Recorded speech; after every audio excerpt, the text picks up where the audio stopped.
page-turners, and welcome back to the channel. I'm Matthew, the man with the hat, who reads. And today we're looking back at the month that was. This is my February wrap-up video.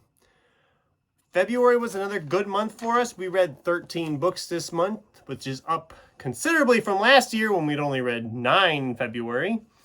And it puts the year total so far to 26, which is up considerably from last year when we only had 19 at the same point. So we're doing pretty good so far this year. We've been like flying through these books. But of course, part of it is that some of them books this month were a lot shorter.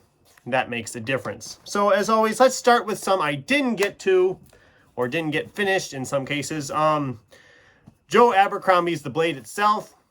As of this filming, I'm not very far. By the time you're watching this, I'm sure I'll be a lot farther into it. But I just kind of ran out of time on it. I am going to still get it read here in the first part of March. Even though I have Mystery March going on, I've put this book off long enough. It's time to get it read. And I didn't get to A. Lee Martinez's The Last Adventure of Constance Verity, although I didn't really expect to. So this one's going back in the stack for now. It'll probably pop up again maybe in April or May, somewhere in there. But let's go into what I've actually read this month. So first book I finished this month was Matthew Reilly's The Two Lost Mountains. This is the first of 2 Matthew Reilly books I read this month. These were the 2 I had never read before. And this book was the first in the series to get 4 stars for me because it just very much felt like a setup chapter in the middle of a entire story arc, if that makes any sense. It was clearly setting up for the last book. I still enjoyed it because it's Jack West Jr., it's Matthew Reilly, it's a favorite series of mine, so I still really enjoyed it. It just really felt like a setup chapter. Then we read a library book. We finished Emily Henry's Book Lovers. Now this is not a typical genre I read, but with it being Valentine's month, I always try to stick one of them in here. So I'd read Emily Henry in the past. I'd read Beach Read and actually semi-enjoyed it. This one was okay. I didn't love it. Didn't hate it. It was 3 stars. You kind of know what you're getting when you start it, if that makes any sense. It's fluff, and that's fine. I read it. I thought it was okay. Whatever. Then I picked up an ebook through the library, C.L. Polk's Even Though I Knew the End. This was a very interesting novella. It kind of hit the fantasy genre, the romance genre, the supernatural genre. I mean, it hit a lot of genres in this short story, and I kind of enjoyed it. I think Sin read it last year, and I thought, oh, that sounds good. I'll read that, and I finally got around to reading it a year later, but hey, I got to it, so I did enjoy it. It was 4 stars for me. I wanted it to be just a little bit longer, a little bit more fleshed out in places. And I also thought the genres that we kind of started in with this more detective-esque mystery kind of got thrown to the side as we continued to progress through the story, but that's just me. I don't know. Then we got back to finishing the Jack West Jr. series finally with the last book from Matthew Reilly's series, The One Impossible Labyrinth. This was everything I wanted it to be. It wrapped up all the plot threads that we had dangling. I absolutely loved it. 5 stars. Great book. Enjoyed it so much.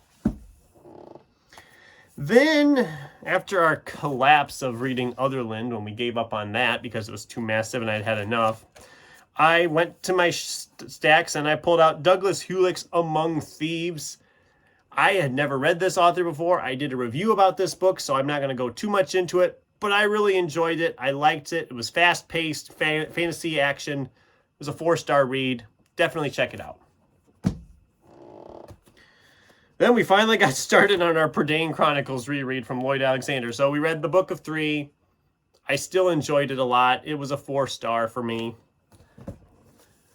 The Black Cauldron. I still enjoyed it a lot. It was a 5-star for me because I think this is one of the best in the series. I actually did a video ranking these already, so you don't need to go too much into detail here. But then in between, I took on another ebook. This was Beyond the Wand, Magic and Mayhem of Growing Up a Wizard by Tom Felton. This was a memoir, of course, about his time playing Draco Malfoy in the Harry Potter films, as well as some other things he's done. I liked it a lot, but I didn't love it. Here again, I wanted a little more in detail on some of the Harry Potter stuff. I mean, he shares a lot of stories, but there's a lot more I think that could have been shared. It is worth reading. If you're a diehard Harry Potter fan, Ginger, this is for you. Definitely check this one out if you haven't already. It's very interesting, and it just, I don't know, I enjoyed it for the most part. It just didn't have everything I thought it was going to have. But that is what it is, so who knows.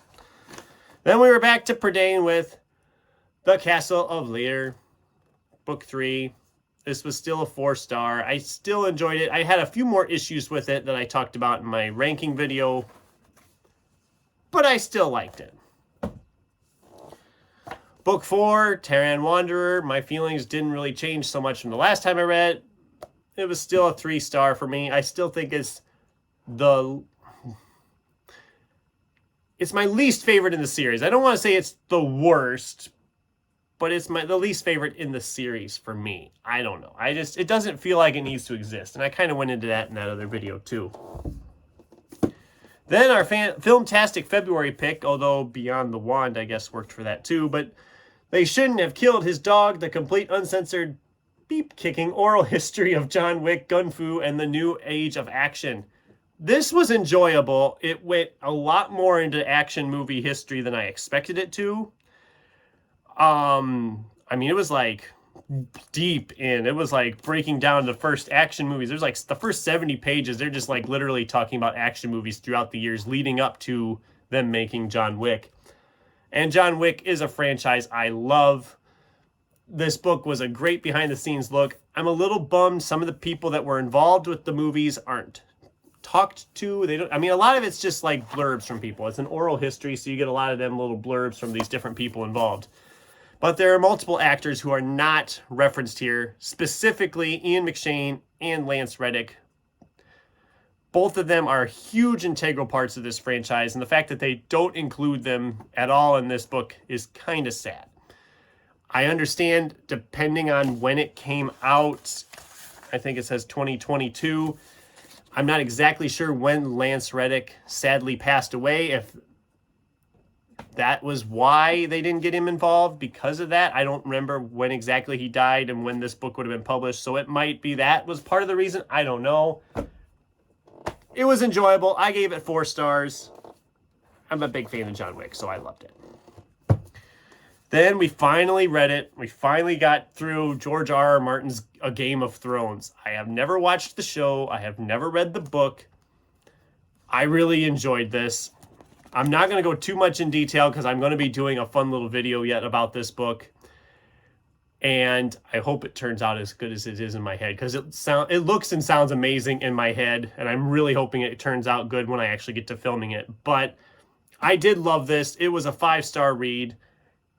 Probably when I'm going to pick up the sequel or sequels. I don't know when I'm going to do it, but I am going to continue on with the series. And then I ended the month with the last book of the Prydain Chronicles, Lloyd Alexander's The High King. So it was still great. It was still my favorite of the series. It was still a 5-star read for me. I had a good month. What can I say? It was a good month of reading. I read a lot of stuff. And I think this is the first time I can actually say this, but I'm not going to be getting rid of any of these books, which is a rare thing. Because usually when I read, there's like 2 or 3, if not more, that I'm like, okay, I read it, it can go. I'm not getting rid of any of these. I enjoyed all of these enough that I'm keeping them. Well, the library books I got rid of because I don't own them. But whatever, we're getting off track there. Anyway, that was my reading month for the month of February 2024. I would love to hear what you guys read in February. Have you read any of these? Would any of these sound good to you? I'd love to hear from you in the comments down below. Thanks for watching, and until next time, keep turning pages.